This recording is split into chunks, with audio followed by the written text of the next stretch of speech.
ओळख. 15व्या शतकानंतर युरोपियन राष्ट्रांतील प्रबोधनात्मक चळवळीमुळे ज्ञान ग्रहण करण्याची वृत्ती व नवे शोधण्यासाठी चिकित्सा वृत्ती निर्माण झाली. म्हणून युरोपियन राष्ट्रांनी आशिया व आफ्रिका खंडाकडे जाणाऱ्या जलमार्गांचा शोध लावला. त्यानंतर युरोपियन राष्ट्रांनी आशिया व आफ्रिका खंडांवर वसाहती निर्माण केल्या. या पाठात आपण भारत आणि चीनमधील वसाहतवाद आणि निर्वसाहतीकरण याविषयी शिकणार आहोत. युरोपियन वसाहतवादाची प्रक्रिया. 18व्या शतकात इंग्लंडमध्ये सर्वप्रथम औद्योगिक क्रांतीला सुरुवात झाली आणि युरोपात प्रसार झाला. युरोपियन देशांना कच्च्या मालाची नितांत आवश्यकता तसेच त्यांच्या हक्काच्या बाजारपेठेची गरज होती. म्हणून त्यांनी आशियामध्ये आपल्या वसाहती स्थापन करण्यास सुरुवात केली. आक्रमक राष्ट्रवाद, राष्ट्रीय श्रेष्ठत्व, औद्योगिकीकरण आणि आर्थिक वर्चस्व यामधून आधुनिक साम्राज्यवादाची निर्मिती झाली होती. आशियातील साम्राज्यवाद. आशिया खंडातील देश मागास व अप्रगत होते. त्यांच्यामध्ये राष्ट्रीयत्वाच्या भावनेचा अभाव होता. आशिया खंडातील राज्यकर्त्यांमध्ये अंतर्गत दुही व फंदफितुरी होती. या परिस्थितीचा लाभ युरोपियन देशांनी घेतला.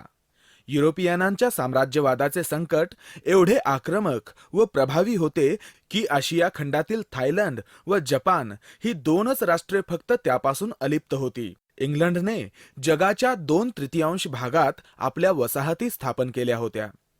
फ्रान्सने इंडोचायनामध्ये आपल्या वसाहती स्थापन केल्या होत्या. डचांनीही इंडोनेशियामध्ये साम्राज्यवाद प्रस्थापित केला होता. राष्ट्रवादी भावनेचा उदय. युरोपियन साम्राज्यवादामुळे आशिया खंडातील लोकांना पाश्चिमात्य शिक्षण, संस्कृती, राष्ट्रवाद, स्वयंशासन, लोकशाही, मानवतावाद, समता आणि सामाजिक न्याय यांचा परिचय झाला. यामुळे आशियातील वसाहतींमध्ये राष्ट्रवादी भावनेचा उदय झाला आणि निर्वसाहतीकरणाच्या प्रक्रियेला चालना मिळाली. निर्वसाहतीकरणाला अनुकूल ठरलेली परिस्थिती. 1. इसवी सन 1905 मध्ये जपानसारख्या छोट्या राष्ट्राने रशियासारख्या बलाढ्य राष्ट्राचा पराभव केला. 2. अमेरिकेचे राष्ट्राध्यक्ष वुड्रो विल्सन यांनी पुरस्कृत केलेल्या स्वयंनिर्णयाच्या तत्वामुळे वसाहतींमध्ये राष्ट्रवादी संघटना उदयाला आल्या. 3.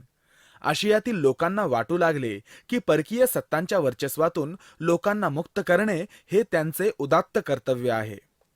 4. युद्ध समाप्तीनंतर राजकीय स्वातंत्र्य मिळणे या आशेने पहिल्या व दुसऱ्या महायुद्धात आशिया खंडातील राष्ट्रांच्या सैन्यांनी दोस्त राष्ट्रांना मदत केली. 5.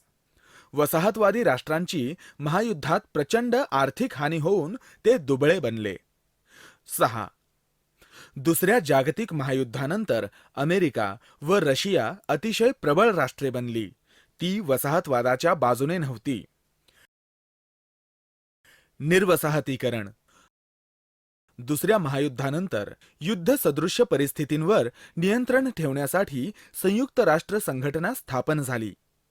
इसवी सन 1955 मध्ये बांडुग येथे भरलेल्या अलिप्त राष्ट्रगटाच्या परिषदेमध्ये आशिया व आफ्रिका खंडातील स्वतंत्र राष्ट्रांच्या 25 प्रतिनिधींनी वसाहतवादाला विरोध केला. इसवी सन 1961 मध्ये युनोने निर्वसाहतीकरणासाठी एक विशेष समिती स्थापन केली. शेवटी ब्रिटिशांच्या साम्राज्यवादातून भारत, श्रीलंका व म्यानमार हे देश मुक्त झाले. व्हिएतनाम जनतेने हो ची मिन्हच्या कुशल नेतृत्वाखाली स्वातंत्र्यासाठी अमेरिकेबरोबर संघर्ष केला. इंडोनेशियन जनतेने डॉक्टर सुकार्नोच्या नेतृत्वाखाली डच सत्तेच्या विरुद्ध लढा दिला. भारताचे निर्वसाहतीकरण. इसवी सन 1453 मध्ये कॉन्स्टँटिनोपोलचा तुर्कांनी पाडाव केला. म्हणून युरोपियन खुष्कीच्या मार्गाने पूर्वेकडील देशांकडे जाऊ शकले नाहीत आणि व्यापारासाठी दुसरा मार्ग शोधू लागले. इसवी सन 1498 मध्ये पोर्तुगीज खलाशी वास्को द गामा भारताच्या कालिकत बंदरात आला. पोर्तुगीजांनी भारताबरोबर समुद्रामार्गे व्यापार करण्यास सुरुवात केली. 17व्या शतकामध्ये अन्य युरोपियन राष्ट्रे व्यापारासाठी भारतात आले. भारतातील ब्रिटिश सत्ता. इसवी सन 1600 मध्ये लंडन येथे ईस्ट इंडिया कंपनीची स्थापना झाली. राणी एलिझाबेथच्या परवानगीने भारताच्या पश्चिम किनाऱ्यावर त्यांनी वसाहती स्थापन केल्या. भारतीय लोकांचे अज्ञान, मागासलेपण आणि भारतातील राजकीय अस्थिरता याचा ब्रिटिशांनी फायदा घेतला. इसवी सन 1757च्या प्लासीच्या लढाईतील विजयाने ईस्ट इंडिया कंपनीने सत्ता स्थापन केली. त्यानंतर ब्रिटिश गव्हर्नर जनरल लॉर्ड डलहौसीने भारतीय संस्थानांच्या खालसाकरणाचे धोरण राबवले.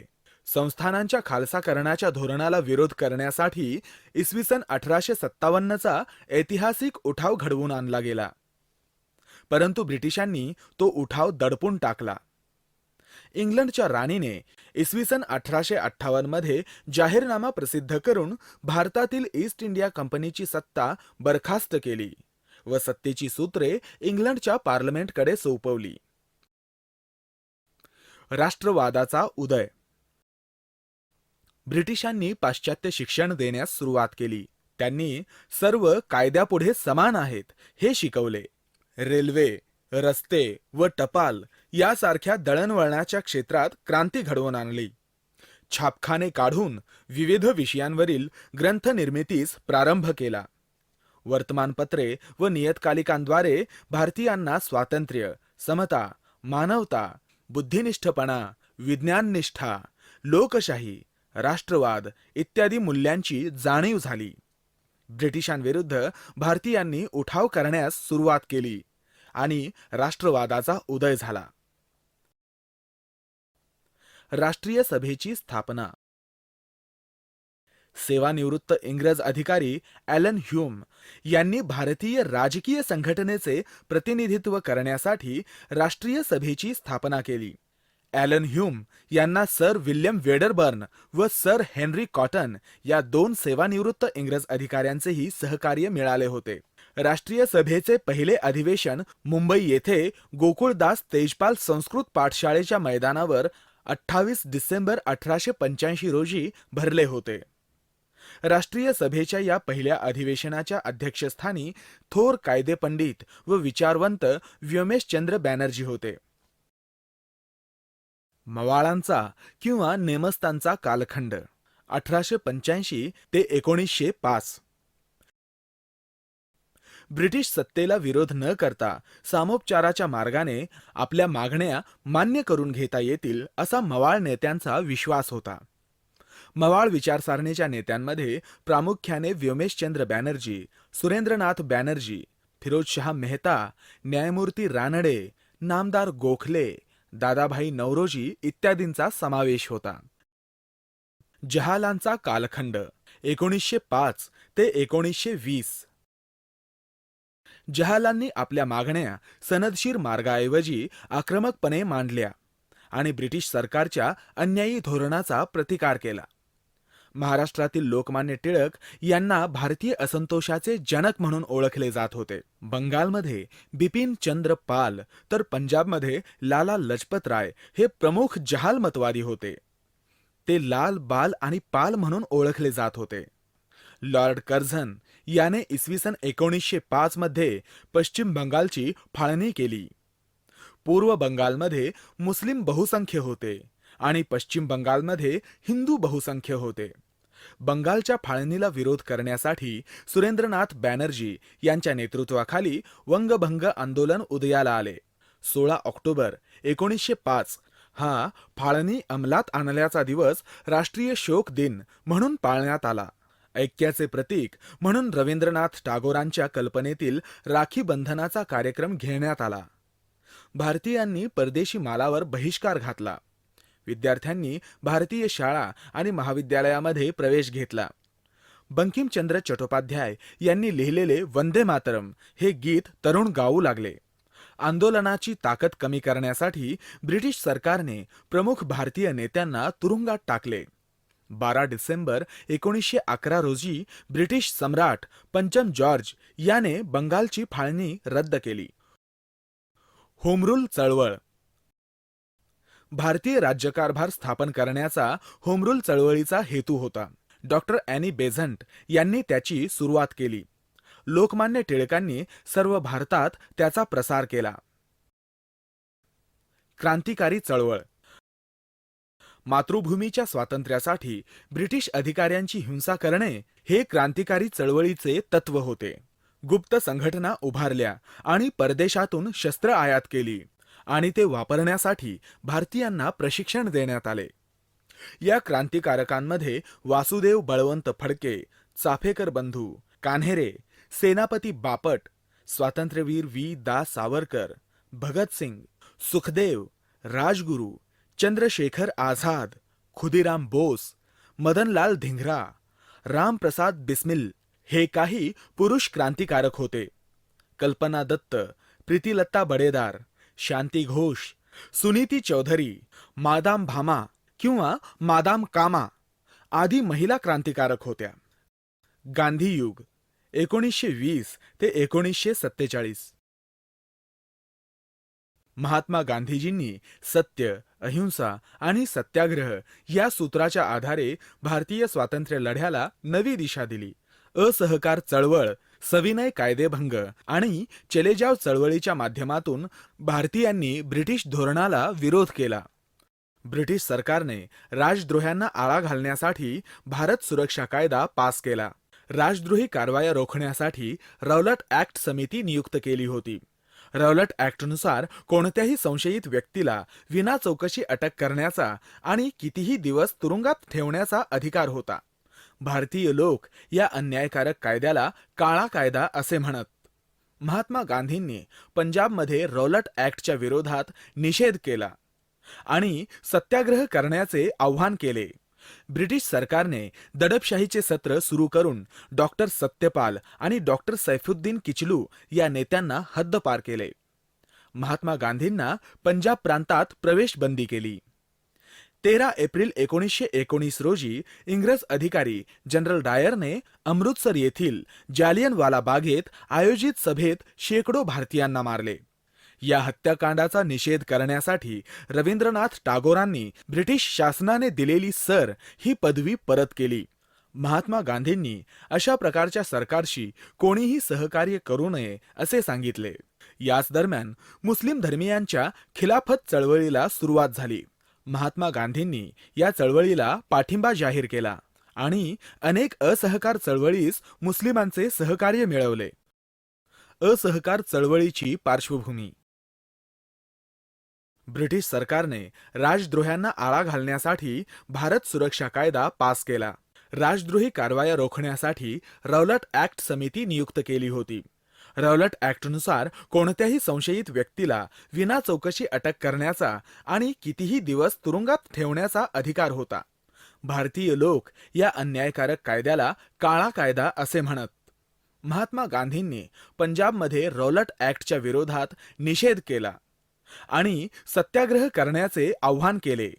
ब्रिटिश सरकारने दडपशाहीचे सत्र सुरू करून डॉक्टर सत्यपाल आणि डॉक्टर सैफुद्दीन किचलू या नेत्यांना हद्दपार केले. महात्मा गांधींना पंजाब प्रांतात प्रवेश बंदी केली. 13 एप्रिल 1919 रोजी इंग्रज अधिकारी जनरल डायरने अमृतसर येथील जालियनवाला बागेत आयोजित सभेत शेकडो भारतीयांना मारले. या हत्याकांडाचा निषेध करण्यासाठी रवींद्रनाथ टागोरांनी ब्रिटिश शासनाने दिलेली सर ही पदवी परत केली. महात्मा गांधींनी अशा प्रकारच्या सरकारशी कोणीही सहकार्य करू नये असे सांगितले. याच दरम्यान मुस्लिम धर्मीयांच्या खिलाफत चळवळीला सुरुवात झाली. महात्मा गांधींनी या चळवळीला पाठिंबा जाहीर केला आणि अनेक असहकार चळवळीस मुस्लिमांचे सहकार्य मिळवले. असहकार चळवळ. इसवी सन 1920च्या कलकत्ता येथील राष्ट्रीय सभेच्या अधिवेशनात असहकार चळवळीस प्रारंभ झाला. यात ब्रिटिश मालावर बहिष्कार, सरकारी कार्यालये व न्यायालयांवर बहिष्कार, ब्रिटिश शाळा महाविद्यालयांवर बहिष्कार, पदव्या व मान सन्मानावर बहिष्कार, कायदेमंडळाच्या निवडणुकांवर बहिष्कार इत्यादी ठरवण्यात आले. परिणामी ब्रिटिश सरकारने उत्तर प्रदेशातील गोरखपूर जिल्ह्यातील चौराचौरी येथे काढण्यात आलेल्या शांततापूर्ण मिरवणुकीवर गोळीबार केला. संतप्त जमावाने पोलीस ठाण्यास आग लावली. या आगीमध्ये एका पोलीस अधिकाऱ्यासह 22 पोलीस ठार झाले. या घटनेनंतर महात्मा गांधींनी इसवी सन 1922 मध्ये असहकार चळवळ स्थगित केली. महात्मा गांधींना त्यानंतर पोलिसांनी अटक केली. सविनय कायदेभंग. ब्रिटिश शासनाने केलेल्या अन्यायी अत्याचारी कायद्यांचा नम्रपणे भंग करणे म्हणजेच सविनय कायदेभंग होय. मिठावरील कर रद्द करावा यासाठी महात्मा गांधींनी सविनय कायदेभंगाची चळवळ सुरू केली. 12 मार्च 1930 रोजी महात्मा गांधींनी व त्यांच्या सहकाऱ्यांनी साबरमती ते दांडी वाटचाल सुरू केली आणि 385 किलोमीटरचे अंतर 25 दिवसांत चालून पूर्ण केले. दांडीच्या समुद्र किनाऱ्यावरील मीठ उचलून त्यांनी कायदेभंग केला. सरोजिनी नायडू यांनी नेतृत्व केलेला धारासना सत्याग्रह सविनय कायदेभंगाच्या चळवळीचा महत्त्वाचा भाग होता. छोडो भारत चळवळ. 14 जुलै 1942 रोजी वर्धा येथे राष्ट्रीय सभेच्या कार्यकारिणी सभेने मौलाना आझाद यांच्या अध्यक्षतेखाली छोडो भारत चळवळीचा ठराव मंजूर केला. महात्मा गांधींनी भारतीय जनतेला करा व मरा हा संदेश देऊन या ब्रिटिश विरोधी आंदोलनाची सुरुवात केली. 9 ऑगस्ट 1942च्या पहाटेच चळवळ दडपून टाकण्यासाठी महात्मा गांधीसह मौलाना आझाद, पंडित नेहरू, सरदार पटेल या राष्ट्रीय सभेच्या प्रमुख नेत्यांना अटक करून तुरुंगात टाकले गेले. या घटनेमुळे भारतीय जनता संतप्त होऊन रस्त्यांवर आली आणि मुंबई, पुणे, बनारस, दिल्ली, मीरत, मथुरा आणि अलाहाबाद येथे ब्रिटिशांच्या विरोधात निषेध सभा झाल्या. महाराष्ट्रामध्ये सातारा जिल्ह्यात क्रांतिसिंह नाना पाटील यांच्या नेतृत्वाखाली प्रतिसरकारची स्थापना झाली. बिहारमध्ये पौर्णिमा, उत्तर प्रदेशात बलिया, बंगालमध्ये मदिनापूर येथे सुद्धा प्रतिसरकारे स्थापन झाली होती. चले जाव चळवळीचा प्रसार भारताबाहेर आग्नेय आशिया, चीन व जपानमध्ये झाला. रास बिहारी बोस यांनी आझाद हिंद फौजेची स्थापना केली. पुढे या संघटनेचे नेतृत्व सुभाषचंद्र बोस यांनी केले होते. आझाद हिंद सेनेच्या माध्यमातून चलो दिल्ली हा नारा दिला. दुसऱ्या महायुद्धानंतर भारतावर फार काळ सत्ता टिकवता येणार नाही अशी जाणीव इंग्रज राज्यकर्त्यांना झाली. साम्राज्यवाद सोडून देताना इंग्रजांनी भारत व पाकिस्तान अशी 2 राष्ट्रे निर्माण करून भारताची फाळणी केली. 15 ऑगस्ट 1947 रोजी भारत स्वतंत्र झाला. पंडित नेहरू स्वतंत्र भारताचे पहिले पंतप्रधान बनले. डॉक्टर राजेंद्र प्रसाद भारताचे पहिले राष्ट्रपती झाले. डॉक्टर बाबासाहेब आंबेडकरांच्या अध्यक्षतेखाली मसुदा समितीची स्थापना झाली. भारतीय राज्यघटना 26 जानेवारी 1950 रोजी अंमलात आली. अशा प्रकारे जगाच्या इतिहासात भारत हे लोकशाही प्रजासत्ताक राष्ट्र म्हणून उदयास आले. चीन. 19व्या शतकाच्या उत्तरार्धात मान्चू राजवट दुर्बल झाली.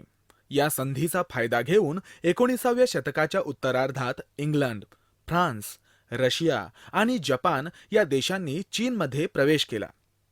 पाश्चिमात्य संस्कृतीच्या प्रभावाने चीनमध्ये प्रबोधन घडून आले. तायपिंग बंड व बॉक्सरचा उठाव अयशस्वी ठरले होते. डॉक्टर सन येत सेन. डॉक्टर सन येत सेन हे चीनमधील राष्ट्रवादी नेते होते.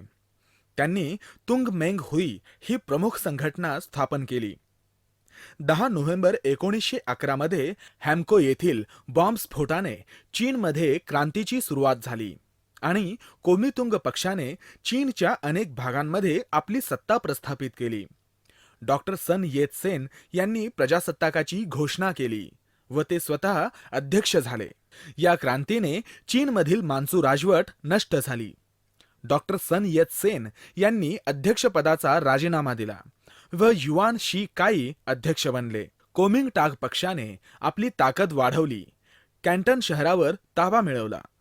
चीनने रशियाची मदत घेऊन राष्ट्राची पुनर्रचना केली. डॉक्टर सन येत सेन यांनी लोकशाही तत्वाचा प्रसार केला आणि चीनला बंधमुक्त करण्यासाठी त्यांनी फार मोठे योगदान दिले.